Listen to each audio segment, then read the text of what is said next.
Hey guys, and welcome back to 1v1 Podcast. I'm your host Vlhadus, and I am joined with the one and the only Alpha Soul. How you doing, sir? Great to be here. Great to be here. Awesome. I'm glad you agreed to even do this. I know there's been a huge transition of you moving all the way from, from New York all the way to Florida, and you've been kind of preparing all of that. And I'm glad you've been settling in okay. Yeah. It's been quite the adventure. Taking up a lot of things that I just hadn't thought of. Living in an apartment in New York City now, owning a home. It's a completely different matter. So yeah, a lot of things to get out of the way. Awesome. Well, I'm glad you're here. And again, the one thing that I like to do here on 1v1 is I like to get to know the content creators, right? So, I mean, a lot of times you're making content for, like, let's say Ashes of Creation, and they only know you for the kind of content that you produce. But I try to get to know the person, right? Like, why are you a gamer? Why specifically do you play MMOs? And why even specifically are you a content creator for a game like Ashes of Creation? So I guess my first question to you is, how long have you been gaming? Gotcha. All right. Well, I've been gaming probably since I was, I want to say I got my my earliest start on the Atari 2600. Oh, wow. Okay. Or something like that. So, but that was when I was maybe, I think, like 6. And the reason that I got it was my cousin at the time ended up getting a Nintendo, and he gave me all of his old gaming systems. Right. And I got to use those for a time. So played those kind of off and on, but they didn't really stick. And then I think the first game that I played was Final Fantasy. And then, the very first Final Fantasy. So I got a Nintendo, ended up playing that. And then around that same time, and this was to give you guys a perspective, I'm 41 now. Okay. This was when I was maybe, I think, like 9 or 10. So I was at my cousin's in Jamaica, really random, and he was big into these games called these online games called MUDs, or multi-user dungeons, which were the precursor to MMOs, right? Okay. So they were all text-based, and it's basically like you have to type north, south, west to like enter a room, and then you would fight monsters like that. You would have stats with RPG. I thought it was the greatest thing since sliced bread.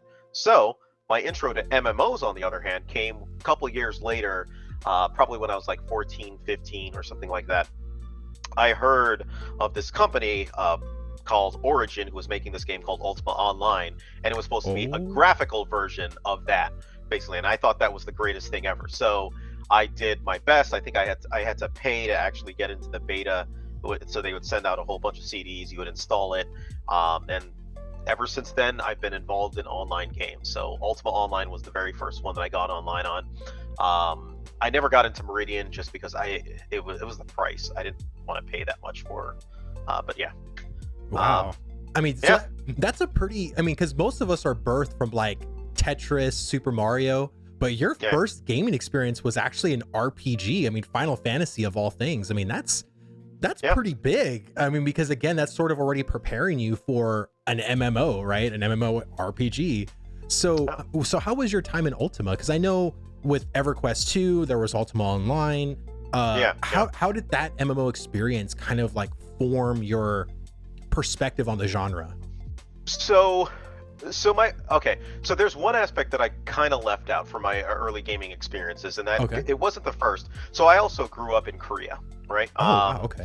So for probably between the time when I was like 8 years old until 16, I was in South Korea, in Seoul, growing up. And a big culture there is arcade culture, right? Sure.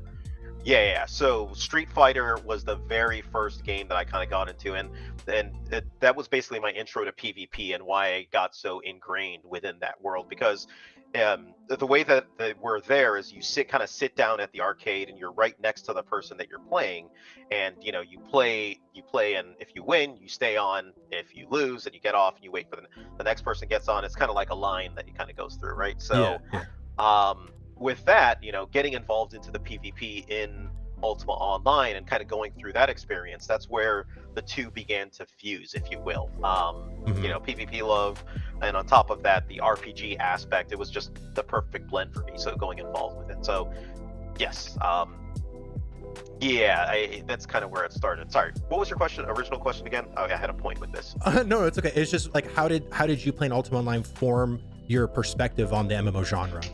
Perfect. Yes. Uh, So it was the wild, wild west kind of back then, right? oh, It for was sure. almost anything goes, right? And Yeah. you didn't really have anywhere to go because it was only Ultima Online, right? Uh, And so um, it's my perspective on. I really got to see how a community could police itself if left to its own device, and what kind of works and what kind of doesn't work within that right. sphere of frame. And so I've always thought that that was a route that you could definitely go to. And as soon as other games on the other hand start coming out, EverQuest, etc., then people who didn't as much like the PvP aspect had other venues that they could go to another Right. game and leave. And so that kind of experiment kind of went away and died down.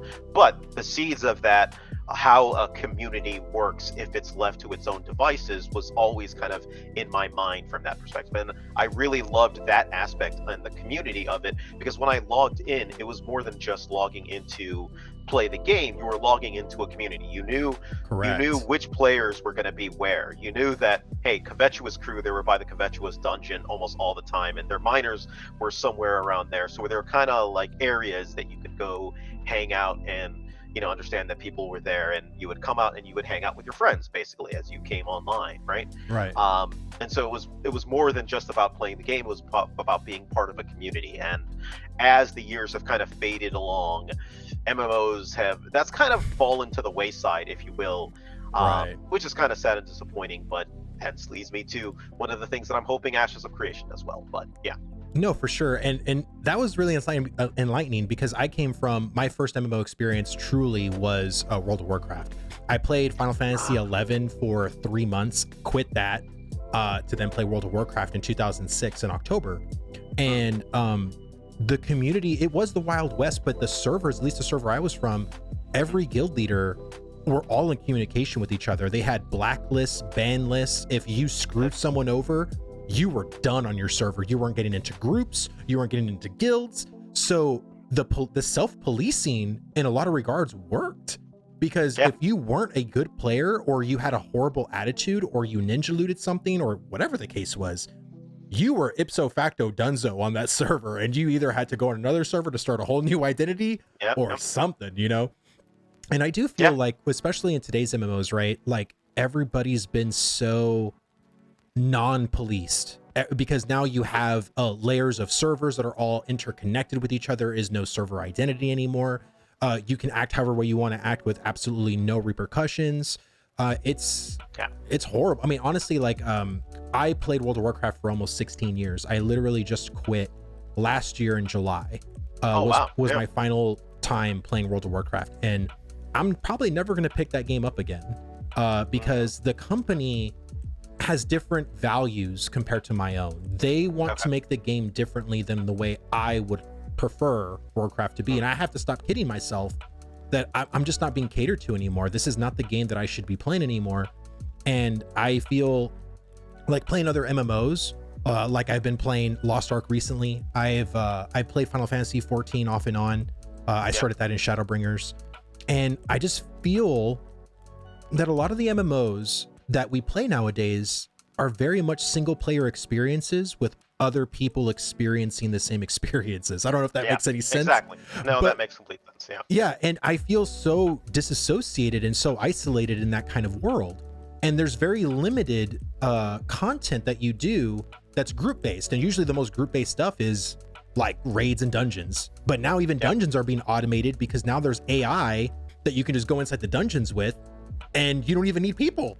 And even in Lost Ark, you can even do those dungeons by yourself. You don't even need others to go with you. So I feel like the genre in itself has just gotten away from itself.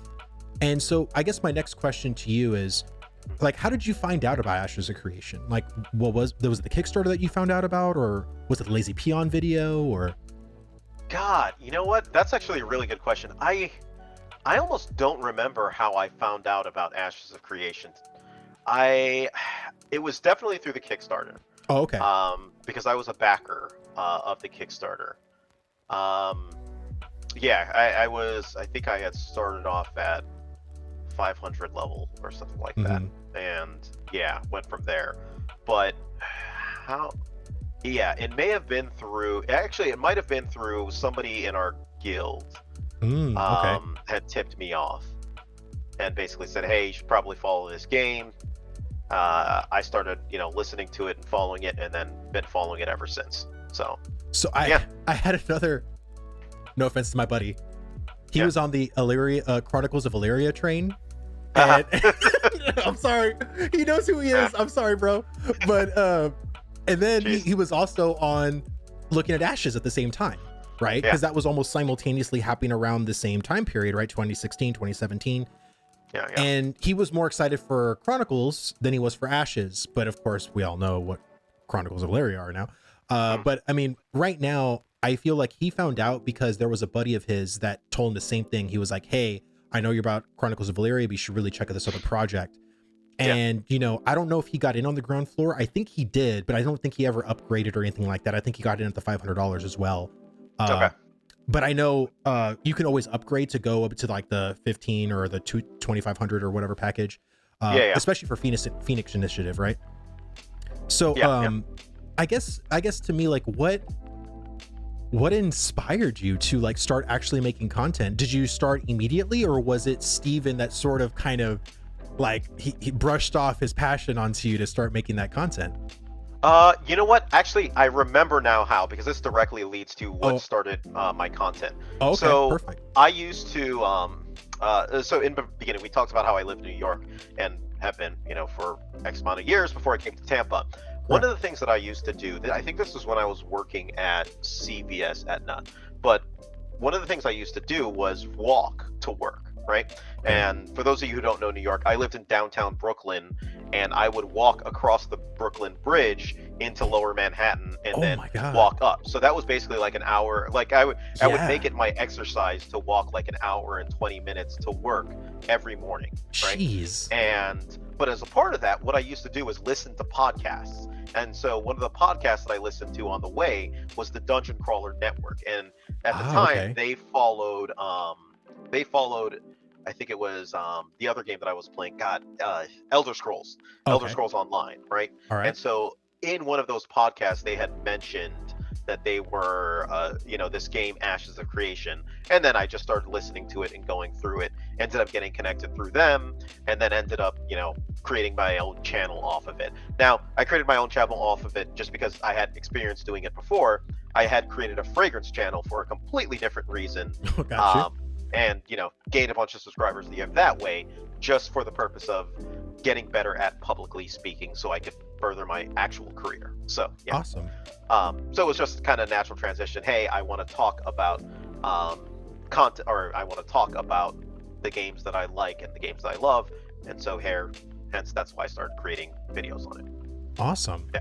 Well, I mean, I know for myself, right? Like, I'm a very passionate person. Like, my passion just comes off exactly the way Stevens does. Like, when I'm excited, I can't contain it. And especially when it comes to Ashes, because for a World of Warcraft player, I feel like I've experienced like batter gamer syndrome for so long that it's like Steven feels like this knight in shining armor for me. And it's it's just everything I've ever wanted is in Ashes. Now, not to say that I'm not trepidatious on certain systems or certain things that, especially because it's going back and harkering to the hardcore nature that MMOs once had, right? You're talking about XP debt. You're talking about, like the corruption system. You're talking about like a PVX environment, like a lot of these kinds of systems. So I know for myself, I am definitely like beyond excited for Ashes of Creation. And I think the first thing I wanted to ask is, now that we established why you wanted to be a content creator, how do you feel, especially now, trying to make content for Ashes of Creation? Do you find it to be challenging in this kind of day and age before Alpha 2, or do you think it's actually, you can be like a sleeping giant because there's a lot of people sort of in the wake? So it's really weird because I've at this point, between the content that I create and the old DCN podcast, I've basically talked Ashes like through and through almost every single system in detail of what it's going to be at this point. I find it hard to create content right now, specifically because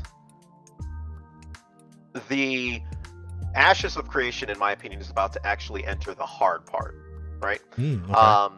The systems and the organization, I like the direction that they're taking.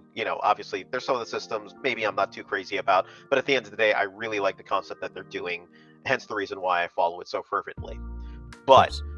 I genuinely think that the hardest part is tying all those systems together and producing something that people will want to actually play, and more importantly, come back and play. You know, Right. over time. And the tying together of those systems is where it gets hard. So at this point, I am in I guess you could say, a holding pattern to see what comes into, like, the progress that they make into Alpha 2. Because that's the other thing that I've been looking at, is actually the progress that comes across. And they have a lot of work to actually go through and, polish in a lot of these systems. So yeah, I Okay. find it hard is the slow. Yeah, no, for Yeah. sure. And I think for myself, like it is challenging. I'm not going to say it's easy or anything like that, but because I just started literally in January, I Mhm. have a smorgasbord of different ideas to talk about. But for a content creator who's been around since like 2018 or 2017, I mean, they're kind of scraping the bottom of the barrel at this point, while I am brimming full with all these different ideas or ways Yeah. to look at it. But I guess my first question regarding the systems, right? Because you mentioned the connective tissue that a lot of these Yeah. systems are going to have with one another. What Mhm. system do you find to be the most problematic? Like, do you feel like the node system is the biggest one, Oh, right? interesting. And Yeah. because they're all interconnected, what do you think? And I know this is all on paper, right? We're just kind of Yeah. spitballing Yeah. here, right? Right. But Right. I Right. am so excited for the node system, unbelievably, Mhm. because I've never seen a truly like dynamic world building before, right? Everything's always Yeah. static. The buildings are here, they're not moving, they're not changing. But everything in Ashes can literally be like multiplied or manipulated and leveled Mhm. and different races can do different things, and it's just all these different things, you know what I mean? So Yeah. I guess my question is, like, again, like what do you feel like could be the major issue that they'll have? Ironically, it's both. It's the same. Oh, It's the node system. It's yeah. the node system specifically that I think is its greatest boon, and at the same time, its biggest weak point. Hmm. And when I say that, the way that I'm looking at it is this: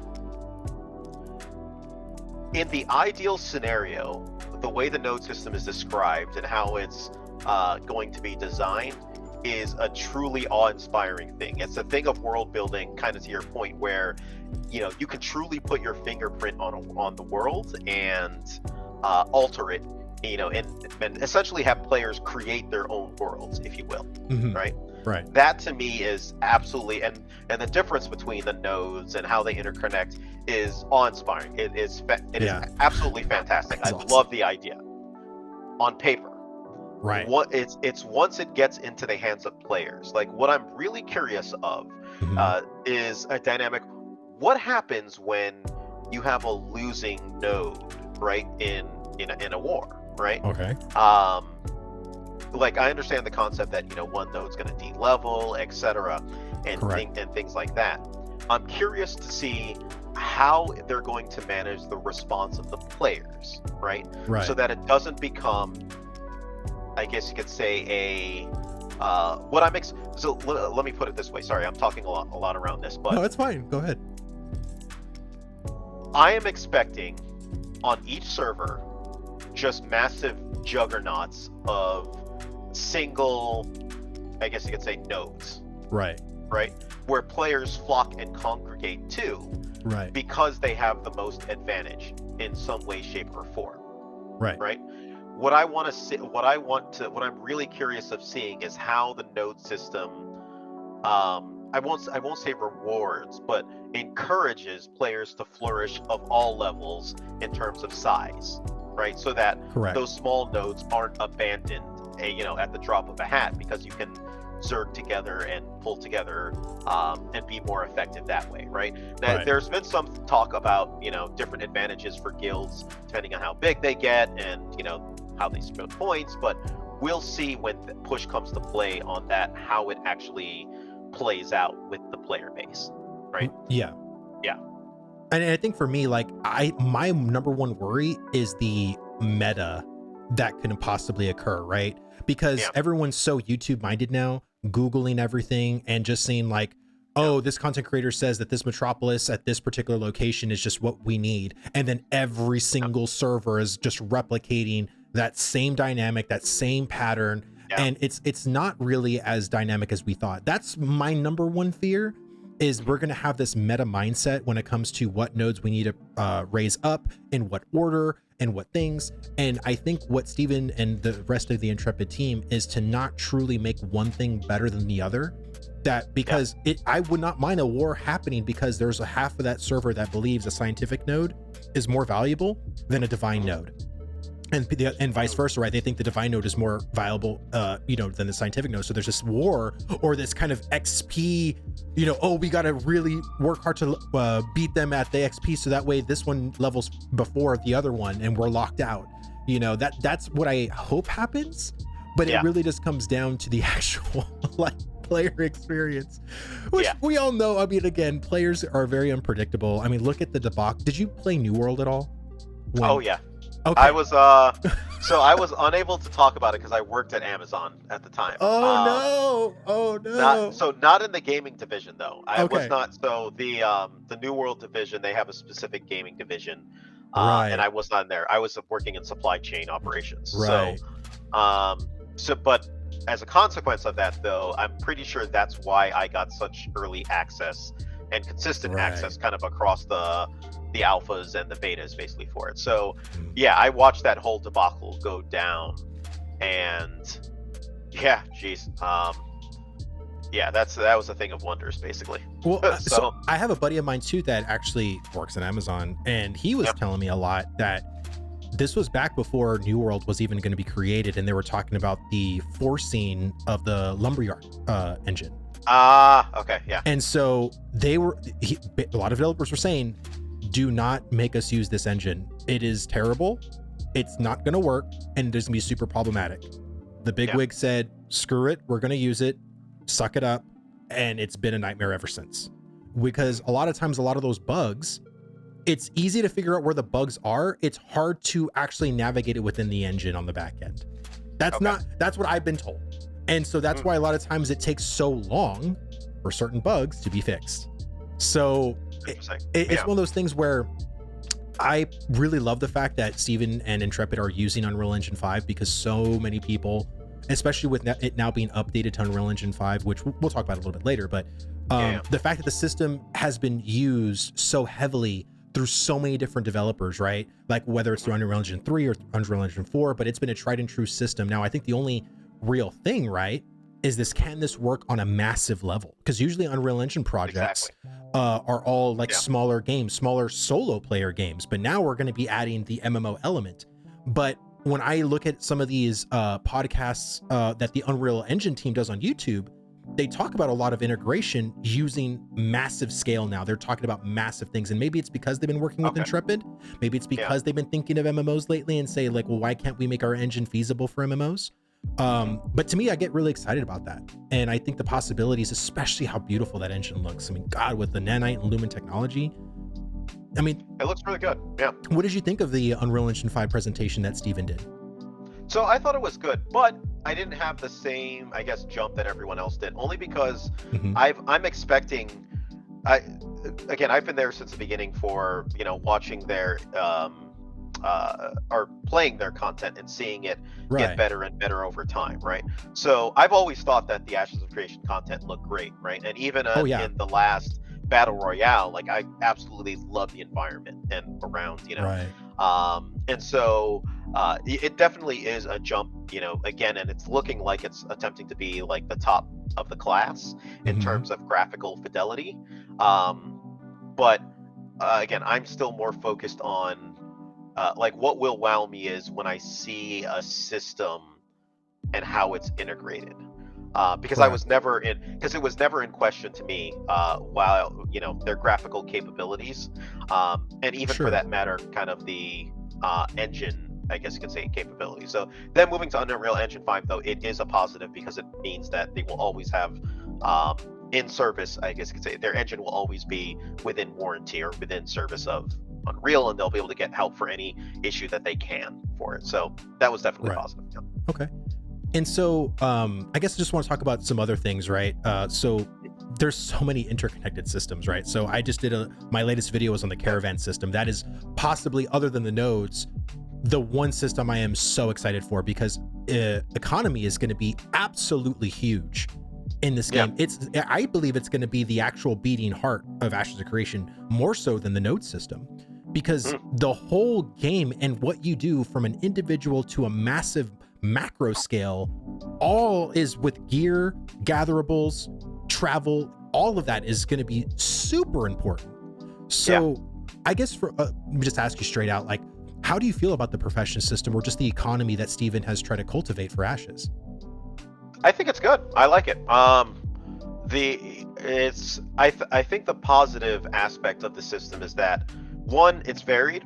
One of the things that I think will bring a good amount of value, if it pans out the way that it should, is you will be able to create variances of, crafting and capability within, each player in terms of what they specialize in. There seems to be a pretty large variety that they're going for in terms of capability on that. That is an absolute positive, right?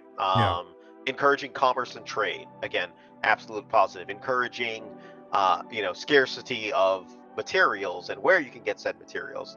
Again, all of this sounds good, as well as the Caravan system.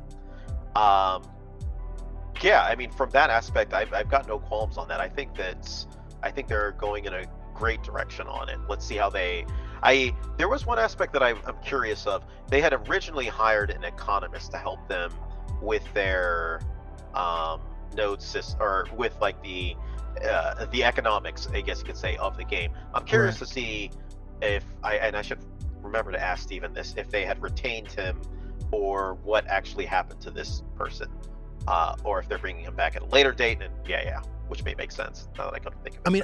I did hear about that. Do you think they just hired him for almost like a consultation to say, this is what we're thinking? Is this feasible in a game? Is this like what I think so? Okay, because I'm pretty sure, like, if it was me, right? Like, I don't know if you need to keep something like someone like that on permanently. Probably don't. But for like a consultational, being like, hey, this is what we're thinking as non-economists, thinking what we feel good in the game. Is that going to be feasible? I think that goes an absolute long way, because again, the economy is going to be, if you mess up the economy, the game, in my opinion, is more so done. Like, I really do. Even if the node system is good, right? Yeah. If the economy is dog shit, then it's not gonna work, man. Like, and I was gonna say, when you have somebody, I think when you need that person is when you actually have, I'd probably say towards the betas is when you want to bring that person in, because what you don't want to happen is pretty much what happened to New World, right? They failed to realize that they had a problem with too many money sinks in the game, and then the opposite, discounting all the dupe bugs and everything like that they had that drove everything out of crazy. Even before that, they had a massive problem with their economy and just the sheer amount of gold that was taken from you with everything that you did, whether it be crafting, whether it be posting something, whether it be, you name it, it cost gold to do, and it resulted in players being, for the most part, basically broke towards the end, and creating these really weird economical balances. And so that's when they're going to need this. They're going to need it towards the end, when they start fine-tuning what should cost what and what should be when. So did you actually watch the February live stream, or their newest one with New World? No, or I'm sorry, of Ashes. Of Ashes? No, I didn't get a chance to. I was in the PI meeting for I've been hitting the PI meetings, but I haven't really made the public ones, because they essentially cover the same one, so most of the same information, so I try and attend at least one of them. Okay, so basically it was about the Pyri, elves, and then also the update for the animal husbandry system and how deep that system basically goes. So again, talking about professions a little bit, I've always come from games, again, World of Warcraft, where professions are the most shallowest, pool, surface level, completely uninspired. And then you have something like the animal husbandry system, where it is literally pretty damn deep, and it's going to go pretty involved. Now, the one question I think a lot of people has is like blacksmithing, leatherworking, like the non-animal husbandry kind of systems. Are they going to be as deep as animal husbandry, or do they even need to be? I think honestly, as long as it's the one problem I've always had with professions is needlessly leveling them, and you're making these complete arbitrary, no one's ever going to wear pieces just because you need to level your professions up. And the only things that are relevant is at the end, like, you know, your level 300 profession crafts. Everything besides that is all trash. You don't need to worry about it. As long as those things can be relevant, I'll be a happy boy. Like, I mean. Yeah, that's a good point. I mean, I think I want to say, don't quote me on this, but I'm pretty sure that we had this conversation with Steven a while back when, and he had brought up the horizontal, the more focus on horizontal progression type thing, where as opposed to like take WoW for example, in your traditional, when you start, like you'll or is it WoW where you have this? But yeah, you'll start off being able to make like minor or actually let's use blacksmithing. You'll start off by able to create like, you know, plate or some basic set of ring mail or whatever. Then you graduate to plate mail. Then you graduate to, moon plate mail or steel mail or something like that. And you just kind of ramp up in terms of level that you go to until you can craft the max, and then you go, etc. Which creates that scenario where you're talking about where you have gear that usually nobody ever uses in between. And at the end, maybe you're going to use a couple pieces, but even then, some of those pieces are probably going to be immediately outclassed by whatever you have in the dungeon or a dungeon. Correct. Exactly. Right. And then they started creating things like, okay, well, we could try and make this a little bit useful with like smithing stones or something like that to add +3, whatever. The way that I believe they had talked about this before was, what if instead you, like, let's say you have a smith, right? And it's not hard to learn how to make plate mail, but it's hard how to learn how to make, you know, plate mail that is either specific or worth it, right? So for example, you know, the difference between, you know, a master smith and a beginning smith, they know how to make the exact same things in terms of actual items, but the master smith's one is going to be +10 versus a regular person's who is, you know, who has no plus bonuses, or the master smith has, you know, has different add-ons and different items that you can actually make that have varying degrees of usefulness and uselessness and stuff like that. I think that's the direction that they were heading in before with this, but we'll see. I believe their intent was to make it as detailed as the animal husbandry system. So yeah, let's see where they go with it. Okay. I mean, again, it's like, I've never really been a profession person because, again, everybody in WoW is usually just an enchanter or an alchemist, because it's pointless being a blacksmith, a leatherworker, a tailorer, because nothing you make for your character is viable. Everything you literally get is all from your raids and dungeons. So what's the point of being like in those professions at all? So usually people prefer the non-gear professions. So I hope Ashes does change that. So, exactly. Yeah, for sure. So I guess moving on to like another bit of content that I've never experienced. I actually just started playing Lost Ark recently and started experiencing the naval content on a Lost Ark. Now, have you done any kind of naval content before in like past MMOs? Yep. Arcage. Okay. I did that in Arcage for a bit. Yeah, I think, was that the only one in Arcage? No, we did it in Ultima Online. I completely forgot Ultima Online had ships, but it wasn't a big part. But yeah. Okay, so how do you think the naval stuff is going to work? Because I got really confused playing Lost Ark because it's not really naval content. You're just island hopping. You basically go to an island. Yeah. And that island has like stuff, but you're there like on foot. Like you're not really I guess you're just navigating to that island on a boat. And that's really the kind of gameplay there. So I guess, how do you envision, or what would you want Intrepid to do when it comes to naval content? I am willing to bet that Steven's inspiration for this came from Arcage. Okay. Because I would imagine that's how he's imagining this. Arcage, and then to some degree, like the perfect ship game where I think combat is relevant is probably Sea of Thieves. right? Okay. Sea of Thieves is a great example of how naval combat can actually be, which is a fusing of, obviously sailing your ship, maneuvering, and then PvP between the two, both on ship to ship as Right. well as man to ship, type combat, and things like that. Right.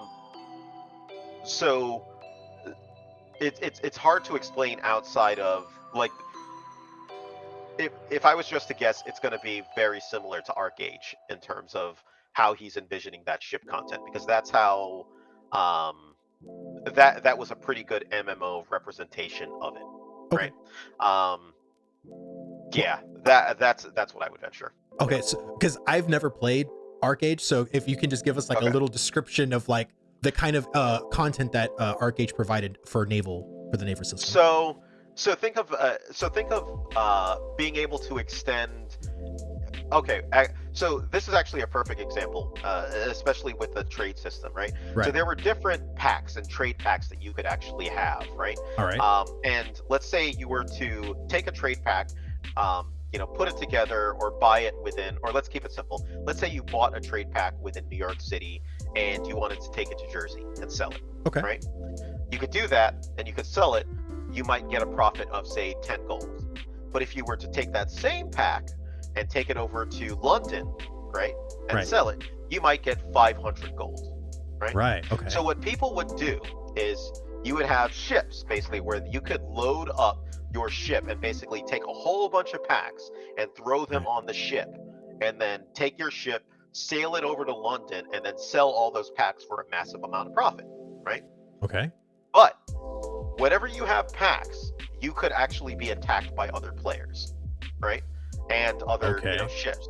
So what that would mean is, and what would happen in games like Arcade is there would be players and pirates kind of roaming around looking for people with trade packs and looking for ships with trade packs, and they would attack said ships in order to, basically sink those ships. Either sink the ships, kill the players, take the packs, and go and sell them themselves, right? Or do something with it, right? Okay. And on top of that, you would also have ships that would go out, and because you could gather in the ocean in different areas and do diving and stuff like that for it. Okay. So you would have ships that would go out to certain spots, do diving, etc., and then that would introduce another dynamic of players looking for you, trying to get whatever it is, and kill you and take your stuff, and kill you, take your ship hold and stuff.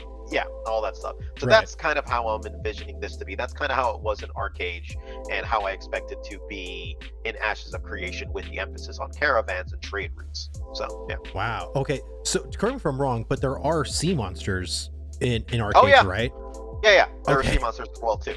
And there's a PvE element as well as a PvP element, but the PvE element was there as well too. And there was even a couple of famous massive battles against those krakens that were in the water as well too. So oh my God, those are pretty cool. Yeah. So that to me sounds loads better than Lost Ark does right now, because again, like I love Lost Ark in its single player kind of content. It's super casual. I'm not trying to like hit tier 3 or whatever. But I've never been exposed to naval content, and I do Lost Ark, and they're like, oh, I get a ship and I get to upgrade it and stuff like that. And it just comes down to navigation, really, right? It just wasn't as inspired as I wanted it to be personally, but with how beautiful, dude, even in Unreal Engine 4, the water in Ashes. Oh yeah, it looks great. Yeah. Holy God, man. The waves, just the way the light reflects, it just is the most beautiful thing I have ever seen in a freaking video game. So that's why I'm just really excited for the actual naval content. Yeah. Now, when it comes to like the world bosses, right? Like the big krakens and stuff like that, like how different is that when it comes to like navigating on a boat and like steering clear from mechanics and stuff like that, right? Like, is it as bad as I think with like the Kraken's tail, just like grabbing a boat, just shoving it off somewhere? So unfortunately, I've never fought the Kraken, and I haven't participated in the mass scale like PV monster, PV raid on Arcade ships. I had my little sloop basically. Gotcha. And, I was pretty much focused on trade, and at least for that portion. And I don't think Yeah, I was only in Arcade, I think, for like a year before the thing that turned me off about Arcade was if you don't if you don't keep up with like your dailies and weeklies in terms of power, you can fall behind very quickly.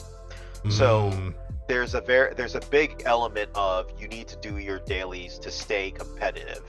And if you're a person joining in 2 years later, unless the people that are existing quit, you pretty much can never theoretically catch up to them in power. So yeah, that's why I ended up quitting that. But yeah.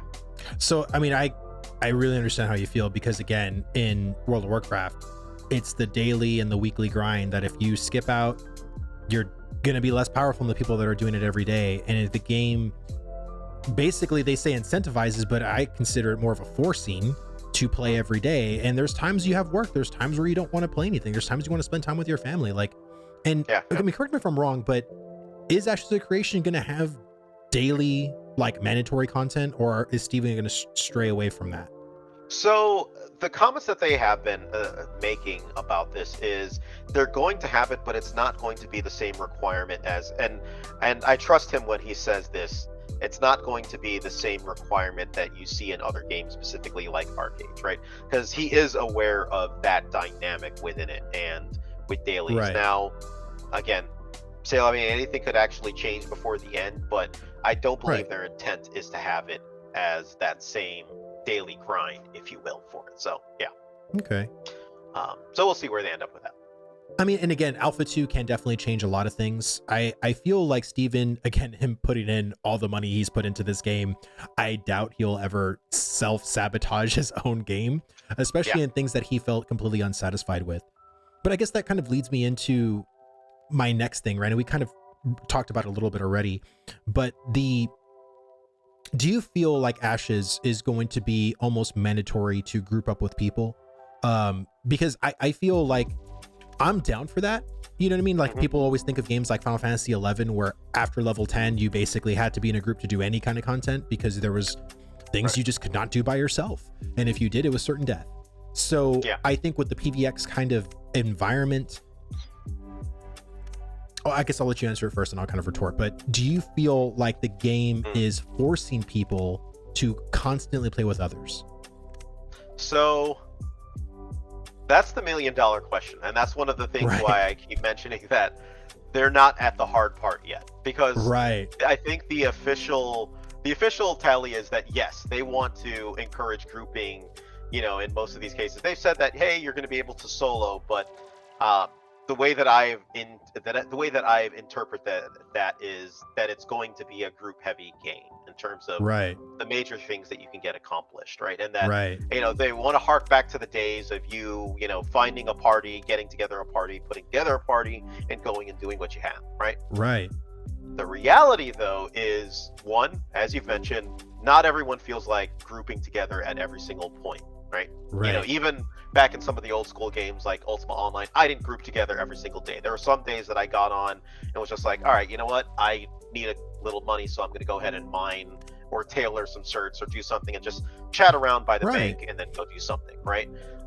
It wasn't every day that I got together with people. And Right. then on top of that, I'm sure you can know from games. Actually, this would be a good thing. You were playing Ultima or WoW since the beginning, right? So you might Pretty remember much, this yeah. as well too. Mhm. Before they had like Group Finder and everything like that, you actually did have to get together your group on in terms of blah blah blah, or getting a Yeah, doing a tank, dungeon getting for a sure. healer, etc., and stuff like that. And so that was cool, but there was also the downside if you couldn't. Like if you were a rogue and there were a ton of rogues around, hey man, that just meant that you were looking for a group for an hour, 2 hours maybe, before you Right. finally get into a group, right? To go ahead and do the content that you want. And if that's the reality. If you weren't part of a good enough guild to do Molten Core with 40 people, then hey, guess what? You didn't do Molten Core, right? Right. So that's where I'm like, reality is going to, let's see how the plans hold up when reality hits and players realize that hey, I can't find a group, or hey, I can't do this content because either the players aren't around that you can group with, or whatever the case may be. Let's see what happens. Yeah, no, for sure. And I've always talked about this, right? Like this almost conditioning for the past 10 years, since like 2010 to like now. We've, studios have tried to replicate the WoW clone, try to do WoW in so many different ways and forms. Group Finder always being predominant. Before, like what you said, before Group Finder, look at where the internet was in its infancy, right? This was almost like pre-YouTube. YouTube was invented in 2005. Google was still not where it was. I believe there was a rational reason to add Group Finder, right?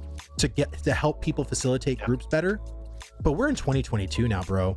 We have Discord, we got forums, we have so many avenues and ways to meet people, especially Discord alone. If you have Discord, there is no reason that you can't join a guild or find a guild. There are tons. You just go to Ashes Creations Discord and there's a whole hashtag of guilds you can literally pick from. So I guess my thing is, I understood the excuse then. I don't understand the excuse now. Now, I'm not saying that I'm advocating for only group play. I just want there to be proper incentivization for group play, because again, in today's games, there really isn't an incentivization for group play. Like, in my opinion, like playing Lost Ark, there's so many things that you can do by yourself that you could do with the group, but it's just more efficient to do it by yourself. And the same thing can be said with World of Warcraft. The only time you ever need a group in WoW is if you're doing dungeons or raids. Outside of that, anything and everything is open to just you and doing it just by yourself. And I feel there should be content that awards group play. There should be events in the open world that say you can't kill this thing by yourself. You will die. But I feel like they've been almost catering all of these systems to say we don't want to hurt your feelings by you dying to this creature. So we're going to water down everything for everybody. And that's what I feel like this genre is kind of molded into. There isn't any kind of like special rare elites that just roam around an area, and if you go by yourself to go aggro it, it's a bad time. You're going to need a tank, you may need a healer, you may need a couple of DPS or whatever the case is. Like, I mean, that used to be in vanilla WoW. There used to be this Yeti quest that when you were level 20 something, you needed a group of 3 or 5 to take down this elite Yeti. You couldn't do that by yourself. So, I mean, I just feel like I hope Intrepid puts opportunities that, yes, you can do the majority of leveling maybe by yourself. But again, being by yourself is problematic because you'll never know who's going to want to bother you, who's going to want to kill you, or whatever the case is. I just hope... Or go ahead. Yeah, got it. No, got it. Keep going. So I just hope that people don't just say, oh, I want to do it by myself, but don't want to join a guild. It's like, well, this game... I mean, there's so many benefits for you to being in a guild. There's going to be a whole talent tree system that the guild leader is going to be able to do to, okay, we're going to want a smaller, neat group, right? We're going to have a maximum of 5 or of 50, but we're going to have like all this utility, these certain buffs that you're going to have out in the open world. Like, at least that's the way I think the system is going to be. I mean, I could be wrong, but it's going to be beneficial to be in a guild. Like with other games, there's no benefit. I mean, you can literally just use Discord and it's like, oh, I'll show up at raid at 7 p.m. and just invite me whenever I get there. But there's no reason to join a guild. In Ashes, there's going to be tons of reasons to join a guild for, a multitude of different questing, professions, gathering, caravan runs, naval stuff. I mean, you name it. I mean, content will be there. Yeah, I agree to it. I would preface it with one thing. Sure. As long as you make it worthwhile, everything. I'm an economist at heart. As long as you make the incentives worthwhile, then it will happen, right? If you properly incentivize group combat, for example, then players will flock to groups. Like especially when you start thinking about the min-maxers, right? Because obviously that's going to come around. As whatever is the quickest method to hit 50 or whatever the max level is that they decide on, whatever's that quickest method will be out, and that is what I won't say a large segment, but a portion of the segment will do, and then a lot of people following that will take that as canon and advice to kind of go off of. So if that happens to be the group route, then that will be the route that is more heavily encouraged. But to your point, in most games, that's not what is, encouraged, if you will, the benefit. So, yeah. Okay. Well, I guess to kind of wrap this up, I always ask this for all of my guests. Like, why do you make, of course, content for Ashes of Creation, which I believe is freaking awesome. If you're not subscribed to Alpha, so go do it. Even his old content is still relevant and a lot of it's really great. But like, why do you believe in Ashes of Creation? Like, what causes you to have this faith? So at the end of the day, they're the only, so a couple reasons. So one, it starts with Steven, right? Right. I have always, the person in the place to make the best MMO in my opinion is somebody who is doing it, who is not influenced by a higher corporate power, who has free creative, direction, and isn't financially tied to said outcomes, if you will. Right. And Steven happens to be in that direction, creating a game in which many of the things I agree with, right? And so that being a different direction from what is currently out there and not just a clone of the traditional mold is what has me excited for it. Again, the early days of MMOs to me were the most fun, and I'm constantly trying to see if there can be something to replicate that experience, right? The UOs, UO, EverQuest, and World of Warcraft, I think, were the first three in their early years where I had the most fun playing MMOs, right?